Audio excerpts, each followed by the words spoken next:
Well, for more on this story, joining us live from Cardiff in the UK is Elbashir Idris. He's a human rights advocate. Elbashir, how significant is Fula? How important a base could it be for the RSF? And how big of a loss is it for Sudan's army? Well, Fula, or rather the capture of Fula, is the sixth state capital that the RSF have captured since the start of this war. As said by the previous reporter in West Kordofan, this is a very important geostrategic place, especially sharing a large border with south of Sudan, allowing the RSF to take control of more supply routes. But it's also very important with the oil fields there, marking it as one of the biggest oil fields actually in northern Sudan.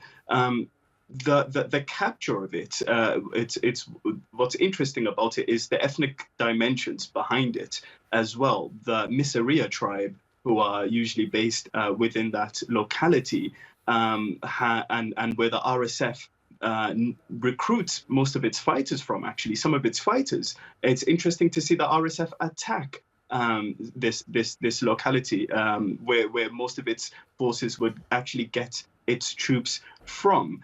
The Baba Nusa Emergency Response Room have come out saying that just the day before the attack yesterday, there was a mass migration of internally displaced people ready to leave because of the incoming attack. Now, many may not know, but Fula has been a safe haven in West Kordofan, especially as there has been much fighting in the main town next over of Baba Nusa, which has been happening for the past few months. So those civilians and people who wanted to get away from that war would go to Fula village. However, unfortunately, what we're seeing on the attack on Fula village is an attack on a safe space, a safe haven for a lot of these civilians. But in saying that, one of the strategic importances about Fula is that it houses a power station, especially in a country where a lot of the supplies and resources are very much in catastrophic needs. A power station is a very important infrastructure target that you can get. As well, with it being centrally located, it offers access to regional and national borders. And Elbashir, just conscious of time here, remind us a little bit about the RSF itself. Who are they, what do they want, and how are they funded and getting their weapons and training? Well, let's not forget that RSF were created 20 years ago under the name of the Janjaweed to commit the genocide and ethnic cleansing in Darfur. And since then, they've been state sanctioned to the point now they're a paramilitary organization that is going against the very same state. Why? Because it seeks to control and take power using very violent means that is on borderline genocide. Or rather, it is on genocide. And those who are funding it, or funding this paramilitary force, are the likes of the United Arab Emirates, which has been caught red-handed multiple times with evidence showing its involvement within this war, regardless of them denying these allegations. Just a few weeks ago, we seen the massacre of Al-Noura village massacre, which claimed the lives of a few hundred people.